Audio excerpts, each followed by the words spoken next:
ஓம் நமச்சிவாய. இன்னைக்கு ஒரு முக்கியமான ஒரு தலைப்பை பற்றி பேசப்போகிறோம். தலைப்பு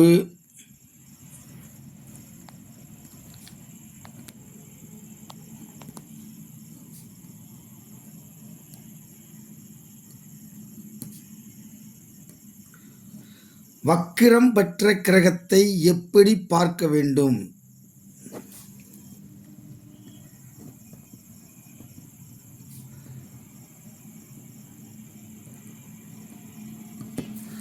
அதுதான் இன்றைக்கி தலைப்பு. வக்கரம் பெறும் கிரகம், அதாவது உதாரணத்துக்கு சூரியன் இருக்கக்கூடிய இடத்துலேருந்து தான் இந்த வக்கரம் அப்படின்றத நம்ம குறிப்போம். சூரியனுக்கு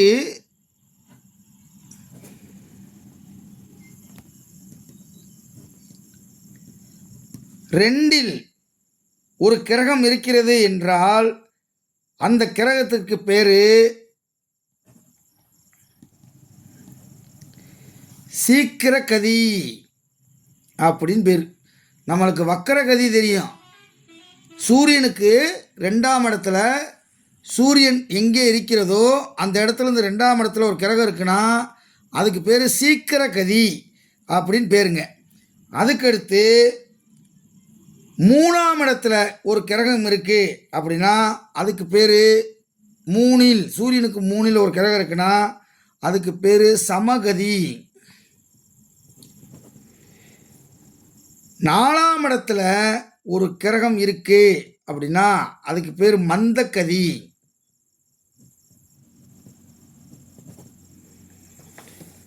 அதுக்கடுத்து உங்களுக்கு தெரியும் 5ஆம் இடம், 6ஆம் இடம், 7ஆம் இடம், 8ஆம் இடம். இதுதான் எல்லாத்துக்குமே தெரிந்த ஒரு விஷயம். சூரியன் இருக்கக்கூடிய இடத்துல இருந்து 5ஆம் இடத்துல ஒரு கிரகம் இருந்தாலோ, 6ஆம் இடம் ஒரு கிரகம் இருந்தாலோ, 7, 8இல் ஒரு கிரகம் இருந்தாலோ அந்த கிரகத்துக்கு பேர் வக்கரகதி. அதாவது ஒரு கிரகத்தை போட்டு பிராக்கெட்டில் வான் போட்டிருப்பாங்க, அது வக்கரம் அப்படின்னு பேர். அப்போ அதுக்கு பேர் என்னது? வக்கரகதியில் இருக்குன்னு அர்த்தம். 9வது 10வது இடத்துல ஒரு கிரகம் இருக்குது. சூரியன் இருக்கக்கூடிய இடத்துலேருந்து 9, 10ல் ஒரு கிரகம் இருக்குன்னா அதுக்கு பேர் குடிலகதி. 11ஆம் இடத்துல ஒரு கிரகம் இருக்குது அப்படின்னா அதுக்கு பேர் சீக்கிரகதி. 12ஆம் இடத்துல ஒரு கிரகம் இருக்குன்னா அதுக்கு பேர் அதிசீக்கிரகதி.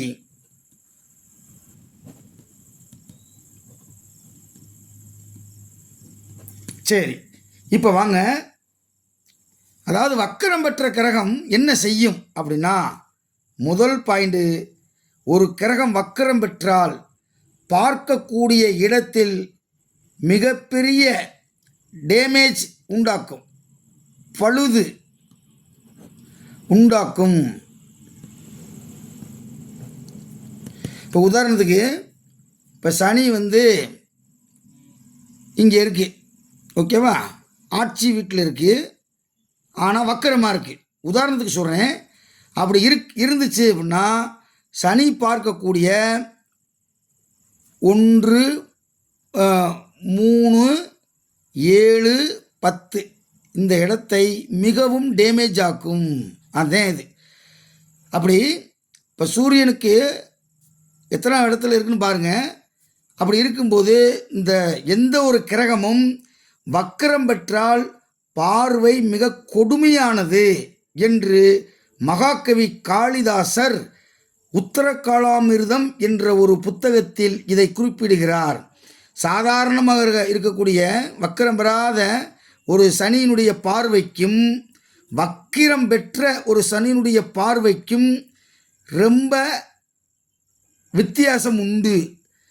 வக்கரம் பெற்ற கிரகம் பார்க்கக்கூடிய இடத்தை டேமேஜ் பண்ணும். உதாரணத்துக்கு இப்போ வச்சுக்கிடுவோம். லக்கணம் 1, 2, 3, 4, 5, 6, 7, 8, 9, 10, 11, 12 இப்படி வச்சுக்கிடுவோம்.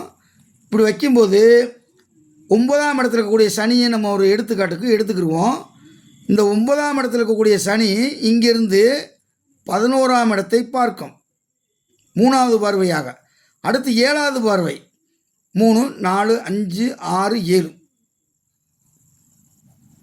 அதுக்கடுத்து 8, 9, 10. இந்த 3 இடத்தை பார்க்கும். இந்த வக்கிரம் பெறாத சனியினுடைய பார்வை இங்கே சனி பாக்கியாதிபதியாக வருகிறார். பாக்கியாதிபதி பார்க்கக்கூடிய சனியினுடைய பார்வை புனிதமாக்கும். சனியினுடைய பார்வை பொதுவாகவே சனி பார்த்துருச்சு அப்படின்னு நினைக்கக்கூடாது. அப்போ சனி இங்கே யாராக வருகிறார்? லாபாதிபதியாக வருகிறாரா, லக்னாதிபதியாக வருகிறாரா, யோகராக வருகிறாரா, அல்லது பாக்கியாதிபதியாக வருகிறாரா, பஞ்சமாதிபதியாக வருகிறாரா, தனாதிபதியாக வருகிறாரா அப்படின்றத பார்த்து தான் முடிவெடுக்கணும். இங்கே பாக்கியாதிபதியாக சனி வந்து அவர் பார்க்கக்கூடிய இடத்தை புனிதமாக்குவார். ஓகேவா? இது சாதா சனின்னு வச்சுக்கோங்க. அதுக்கடுத்து 8ஆம் இடத்தில் இருக்கக்கூடிய சனி, 8ல் ஆட்சி பெற்ற சனி தீர்க்க ஆயுளை கொடுக்கும். ஓகேவா? 1 ப்ளஸ் பாயிண்ட். ஆனால் இங்கே 8ஆம் இடத்தில் இருக்கக்கூடிய சனியினுடைய பார்வை அந்த இடத்தை களங்கப்படுத்தும், பாழ்படுத்தும். 1, 2, 3. அப்போ 3வது வருவையாக தொழில் ஸ்தானத்தை பார்க்கிறது. 10ஆம் இடம் என்பது ஜீவனஸ்தானம், தொழில் ஸ்தானம். அந்த இடத்த பார்க்குது. 3, 4, 5, 6, 7. இங்கிருந்து சூரியனை பார்க்கிறது. சனி சூரியனை பார்க்கும்போது அப்பாவுக்கும் பையனுக்கும் ஆகாது. ஓகேவா? 7, 8, 9, 10 இங்கே பார்க்குறது. 5ஆம் இடம் என்பது குழந்தை ஸ்தானம். அப்போ இந்த இடத்தையும் பாதிக்குது. அப்போ வக்கரம் பெற்ற கிரகத்தினுடைய பார்வை மிக மோசமானது என்பதை நீங்கள் தெரிந்து கொள்ள வேண்டும். First point. 2வது பாயிண்ட்டு, நீச்சம் பெற்ற எந்த கிரகம்னாலும் சரி, எந்த கிரகம் என்றாலும் சரி, நீச்சம் பெற்ற கிரகம் வக்கரமானால் உச்ச பலனை தரும். உச்ச பலனை தரும். அதே நேரத்தில் உச்சம் பெற்ற எந்த கிரகம் என்றாலும் வக்கிரமானால் நீச்ச பலனை தரும்.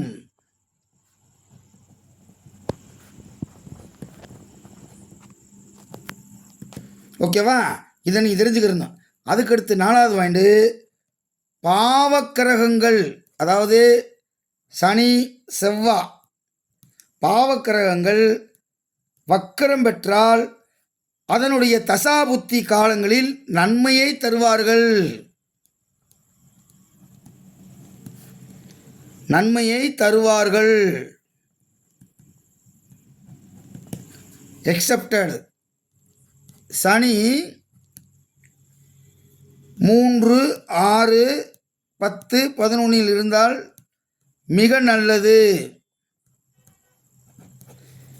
அப்போ இதெல்லாம் நம்ம இவ்வளோ தூரம் மைண்டில் வச்சு ஒரு ஜாதகத்தை பார்க்கணும். அதுக்கடுத்து 5வது பாயிண்ட்டு, வக்கரம் பெற்ற கிரகமானது மறைவு ஸ்தானம் என்று சொல்லக்கூடிய 3, 6, 9, 12 இருந்தாலும் அதனுடைய தசாபுத்தி காலங்களில் நல்ல பலனை கொடுக்க மாட்டார்கள். நல்ல பலன்களை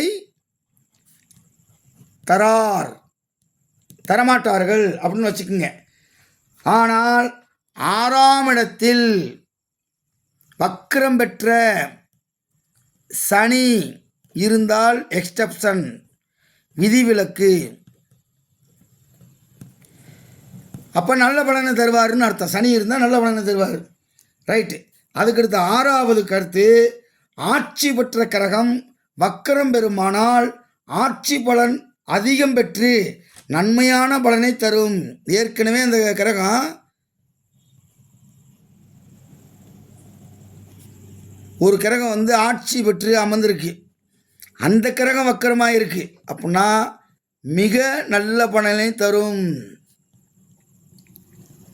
இந்த செய்தியெலாம் எந்த புத்தகத்தில் இருக்குது அப்படின்னா உத்தர காலாமிர்தம் மகாகவி காளிதாசர் எழுதிய உத்தர காலாமிர்தத்தில் இருக்கக்கூடிய நுட்பமான செய்தி.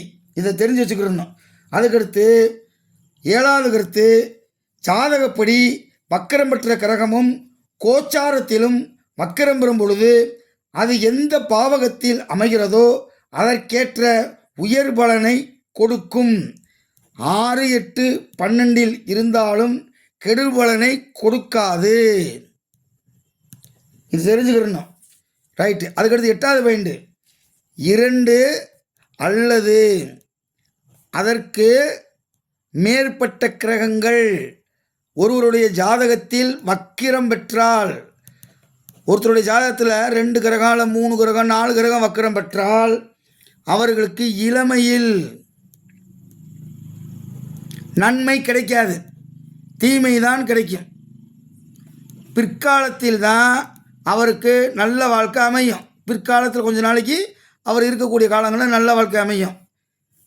அதுக்கடுத்து 9வது கருத்து, வக்கர கிரகம் அமர்ந்த இடமும் மற்ற கிரகங்களும் சரியில்லை எனில் வக்கர கிரகத்தின் தசாகாலத்தில் நன்மை ஒருபோதும் கிடைக்காது.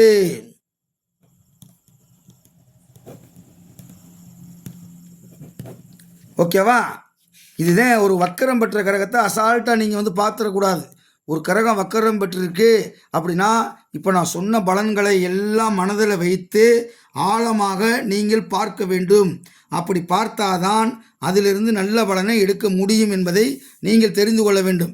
நம்ம இப்போ ஜோதிடத்தில் அடிப்படை மற்றும் உயர்நிலை, அதுக்கடுத்து 100 கேள்விகளுக்கு எப்படி விடை காண்பது என்பதை பற்றி 3 வகுப்புகள் ஆன்லைனில் நடத்திக்கிட்டு இருக்கோம். ஜோதிடத்தை முறையாக கற்றுக்கிற விருப்பமானவர்கள் நீங்கள் தொடர்பு கொள்ள வேண்டிய தொலைபேசி எண் தொடர்பு கொள்ளுங்கள். ஓகேவா? நன்றி, வணக்கம்.